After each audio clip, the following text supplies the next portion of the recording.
Brute force does not equate to moral right, and the world cannot regress to the law of the jungle. Constantly resorting to military force does not prove one's true strength or power. The general public must not be allowed to become innocent victims of any war or conflict. This is a war that should not have happened, and one that benefits no party. The Middle East's history has repeatedly taught us that force is not the solution, and resorting to arms will only fuel new hatred and create new crises. The Chinese side wishes to once again call for an immediate halt to all military actions to prevent the situation from repeatedly escalating and to avoid the conflict from spilling over and spreading widely.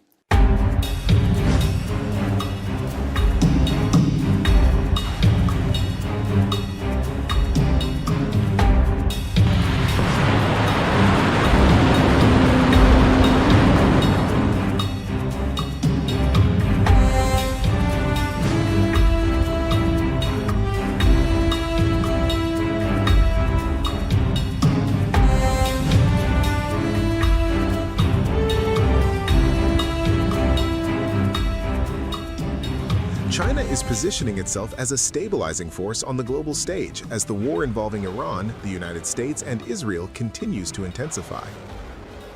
Chinese Foreign Minister Wang Yi called for an immediate ceasefire in the escalating Middle East conflict. Wang said the war should never have happened and warned that the violence benefits no one. He urged all parties involved in the conflict to stop the fighting and return to diplomacy. According to Wang, negotiations and equal dialogue remain the only viable path to resolving the crisis and preventing the flames of war from spreading across the wider region. The Chinese foreign minister also portrayed Beijing as a major pillar of stability in a world facing growing geopolitical turmoil. We assert that the sovereignty, security, and territorial integrity of Iran and all countries in the Gulf region should be fully respected and must remain inviolable. Middle East affairs should be decided independently by the countries of the region. Planning color revolutions and orchestrating regime change is not popular.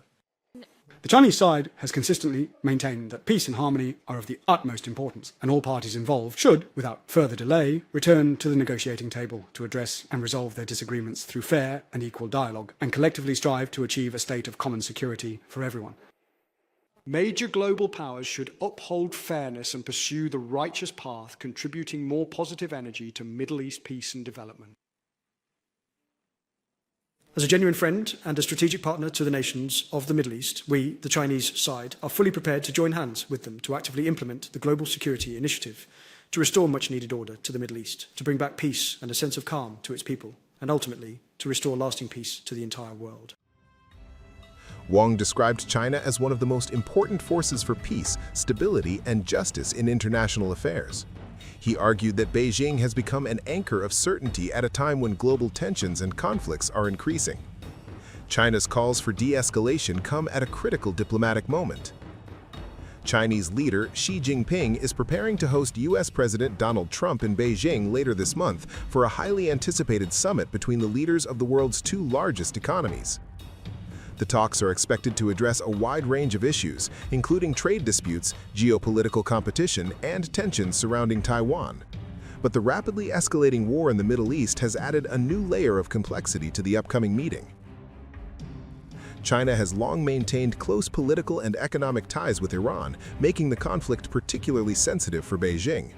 Chinese officials have also expressed alarm over the reported killing of Iran's supreme leader, Ayatollah Ali Khamenei, as well as the surge in global oil prices triggered by the war. The conflict, which began after U.S. and Israeli strikes on Iranian targets more than a week ago, has continued to intensify. President Trump has made it clear that negotiations with Tehran remain unlikely unless Iran accepts what he calls unconditional surrender. While China has criticized the instability created by wars and global economic disruptions, it is also attempting to keep diplomatic channels open with Washington. Wang Yi signaled China's willingness to work with the United States despite deep differences between the two powers. He said both nations must manage disagreements carefully and prevent unnecessary interference in their relationship. This year is certainly a pivotal year for US-China relations, and the agenda for high-level engagements is already laid out on our table.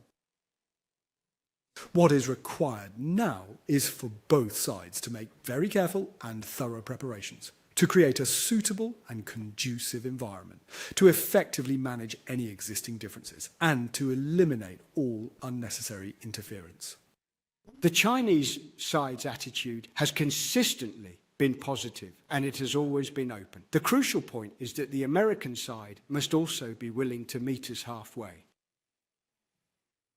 I believe that if both parties approach each other with sincerity and engage with mutual trust, we will be able to continuously expand our areas of cooperation and consistently reduce the number of issues between us. According to Wang, China and the United States may not be able to change each other's political systems, but they can change the way they interact. At the same time, China has projected growing confidence in its global role. Wang noted that an increasing number of European leaders are now viewing China as a partner rather than a strategic competitor. Several major Western leaders, including those from France, Britain, and Germany, have recently visited Beijing to strengthen economic cooperation. Wang also defended China's close relationship with Russia, describing the partnership as stable and resilient. He said China and Russia share strong political trust and will not be intimidated by external pressure. China's position on the ongoing development of relations between China and the European Union has always been unequivocally clear. We have consistently maintained that Europe constitutes a natural and indispensable pole within the evolving multipolar global structure and represents a significant and vital force for upholding the stability of the international order, as well as a truly crucial and indispensable partner in China's pursuit of its own modernization. For Sino-European relations to truly develop in a stable and positive direction, the most crucial factor is for Europe to establish a correct and accurate understanding of China. As the global order teeters on the brink of multiple crises, Beijing is stepping forward, casting itself as a mediator and a stabilizing force amid escalating chaos. Yet, with deadly conflicts raging from the Middle East to Eastern Europe and mounting tensions threatening to ignite across the Indo-Pacific, the burning question looms: can diplomacy truly keep pace with a rapidly fracturing geopolitical landscape, or is the world hurtling toward a new era of unrelenting conflict?